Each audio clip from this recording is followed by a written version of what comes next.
Hey guys, we're ready to start Chapter 6 of The Westing Game.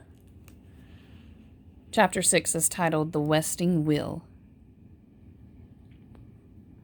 My name, the young lawyer began, is Edgar Jennings Plum. Although I never had the honor of meeting Samuel W. Westing, for some reason yet unexplained, I was appointed executor of this will found adjacent to the body of the deceased. And let me assure you that I've examined the documents at hand as thoroughly as possible in the short time available. I have verified the signatures to be those of Samuel W. Westing and his two witnesses, Julian R. Eastman, President and Chief Executive Officer of Westing Paper Products Corporation, and Sidney Sykes, M.D. Coroner of Westing County.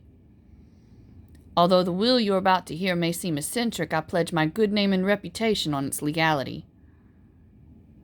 Breathless with suspense, the heirs stared pop-eyed at Edgar Jennings Plum, who now coughed into his fist, now cleared his throat, now rustled papers, and now, at last, began to read aloud from the Westing will. I, Samuel W. Westing, resident of Westing County in the fair state of Wisconsin in the great and glorious United States of America, being of sound mind and memory, do hereby declare this to be my last will and testament. First, I returned to live among my friends and my enemies. I came home to seek my heir, aware that in doing so I faced death, and so I did. Today I have gathered together my nearest and dearest, my 16 nieces and nephews. What? Sit down, Grace Windsor Wexler. The lawyer stammered an apology to the still-standing woman. I was only reading. Those are Mr. Westing's words. Well, if it's any comfort to you, Mrs. Wexler, Judge Ford remarked with biting dignity, I am just as appalled by our purported relationship. Oh, I didn't mean... Hey, Angela, Turtle called the length of the table. It's against the law to marry that doctor-to-be. He's your cousin. Dee Denton, dear, patting Angela's hand in his best bedside manner, pricked his finger on her embroidery needle. I can't tell who said what with this chatter, Sedale Pulaski complained. Would you read that again, Mr. Lawyer? Today, I have gathered together my nearest and dearest, my 16 nieces and nephews.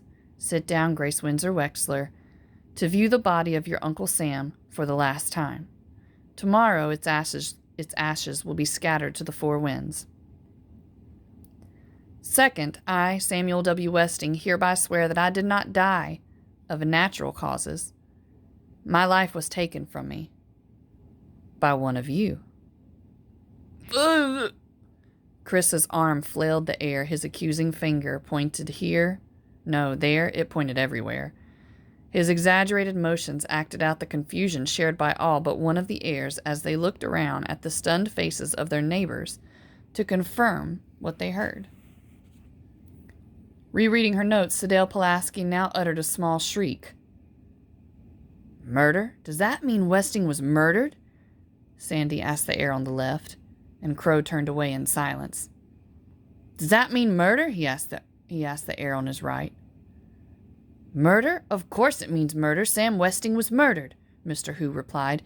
Either that or he ate once too often in the Greasy Spoon coffee shop. Theo resented Who's slur on the family business. Oh, it was murder, all right, and the will says the murderer's one of us. And he glared at the restaurant owner. Have the police been notified of the charge? Judge Ford asked the lawyer. And Plum shrugged. I presume they will perform an autopsy. The judge shook her head in dismay. An autopsy? Westing was already embalmed. Tomorrow he would be cremated. The police are helpless. The culprit is far too cunning to be apprehended for this dastardly deed. Oh, my! Flora Baumbach clapped a hand to her mouth on hearing dastardly. First murder, now a swear word. I alone know the name, and now it's up to you. Cast out the sinner and let the guilty rise and confess. Amen, said Crow.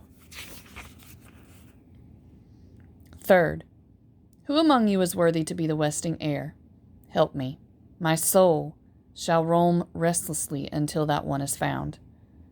The estate is at the crossroads. The heir who wins the windfall will be the one who finds the ashes, the doorman shouted, and some tittered to relieve the unbearable tension, and some cast him a reproachful glance. Grace Wexler clicked her tongue, and Sidel Pulaski, shh. It was a joke, Sandy tried to explain. You know, ashes scattered to the wind, so the one who wins the windfall gets... Oh, never mind. Fourth, hail to thee, O land of opportunity. You have made me the son of a poor immigrant, rich, powerful, and respected.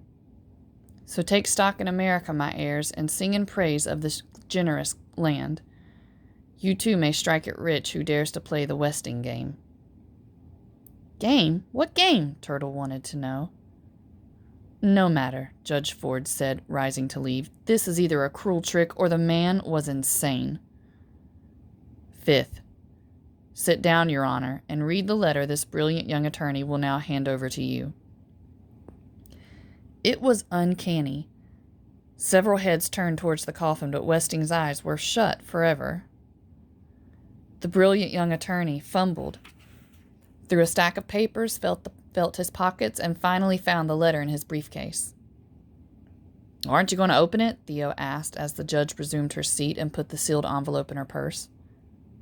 No need. Sam Westing could afford to buy a dozen certificates of sanity. The poor are crazy and the rich are eccentric, Mr. Hu said bitterly. Are you implying, sir, that the medical profession is corrupt? Ditton Deer challenged. Shh! Sixth, before you proceed to the game room, there will be one moment of silent prayer for your good old Uncle Sam. Flora Bumbach was the only heir to cry. Crow was the only one to pray. And by the time Sidel Pulaski could assume a pose of reverence, the minute was up.